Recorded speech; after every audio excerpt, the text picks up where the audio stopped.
Hello, ladies and gentlemen, welcome back to Eternal Flames. This is Blaze speaking. Yeah, it's that time again. Welcome back, ladies and gentlemen, to Robocraft. And it's been a while since we've done a tutorial here, isn't it? So, I'm just going to go over the basics, and we're going over caterpillar tracks. Now, what makes these things great? Oh man, these things are a wonder in the field. I've gotten a chance to play with them since early this morning. I've seen so many people using them already. These things are amazingly stable. If you want to do something, they're great. But if you notice, I've also got guns on them. So one of the things you can do with these is you can openly put guns and other blocks on them. So if I were to take my little white block here, I can actually stick it on these. This is what they mean by multiple contact points. You can actually attach these to multiple sets of blocks. And the higher you go in tier, the more contact blocks you get, as well as the more armor these things get by the ass ton. I kid you not, these things load up on armor so good. So let's go ahead and get into it, and I'll show you guys a bit of it. So just scrolling on down, we can actually mouse over and you can see that the armor rating is 1,484 for the basic tier 3. Yes, tier 3 is basic, so it's very low level, but still higher than your beginner base 1 and 2. So for those of you just now playing for the first time ever, got a little ways to go. For those of you who've been playing forever and a day, well, you can bump right on up. Compared to a wheel, these wheels right here have a total armor of 407. So these by far stronger. How do you get them? In your tech tree. Yeah, I know, quite a big tech tree at this point, right? They're right below wheels and armored helium and right above hover. So if you notice, I haven't unlocked all mine. I need to get in and do that. I've been lazy, I'm sorry. But the further in you get, like I said, more contact points. As proof of argument, let's go ahead and bring out a bigger one real quick. And we'll dump this back one real fast. Oh, see, it's so big I can't even fit it on here. Look at that. That is a monster. And it's got 2 contact points on every end, which means on your vehicle it will connect twice. To get rid of it, they're going to have to blow out more blocks just to be able to stop you, which is a pretty dang big thing if I do say so myself. Okay, let me just make... oh, yeah, that's off. Sorry about that. Gotta make sure my perfect symmetry is in balance, otherwise we're gonna have problems. So if you notice, we can attach other blocks on. You can attach shields. If it's a block and it can attach, it will attach to the treads, including more treads. If you want to build a giant tread monster, go for it.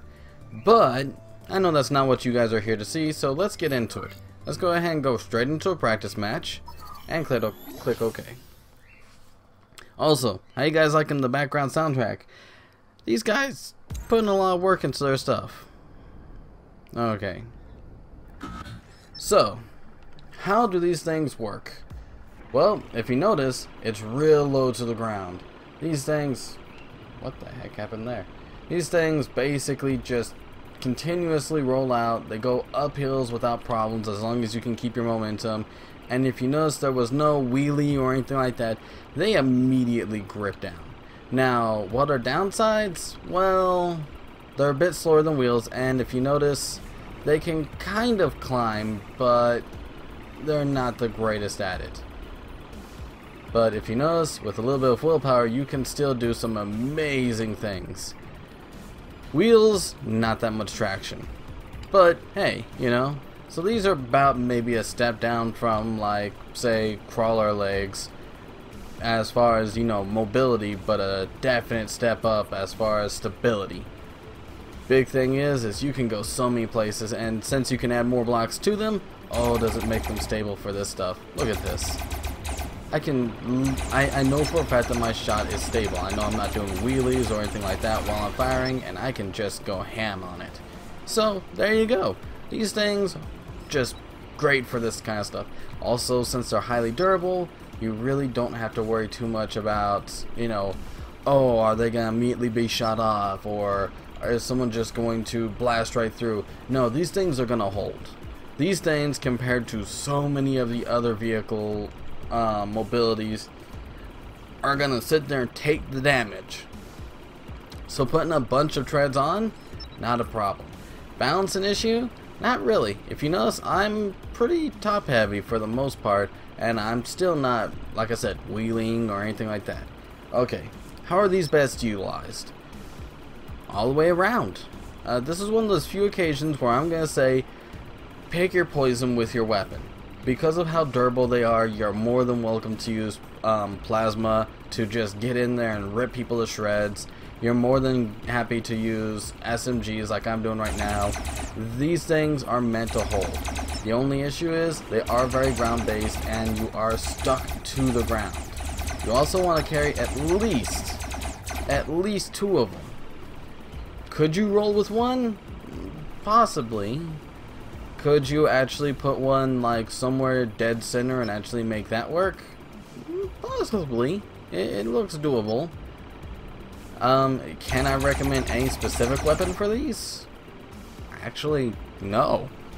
For the first time ever, I don't see any one weapon being absurdly overpowered with these particular mobile pieces. And honestly, I'm kind of playing around with different tank designs because, oh man, can we have fun with this one. This is by far my second favorite mobility in the game. My first, spider legs, and I'm sorry, wings, you're taking a nasty third. On that note, you guys have fun, take care, stay safe, stay well, and just remember, roll out with the top back. No, sorry, bad jokes all around, right? Anyways, later everybody, bye. I'm gonna pop some cans. Only got 20 bullets in my pocket. Damn, I should use that one. Shit.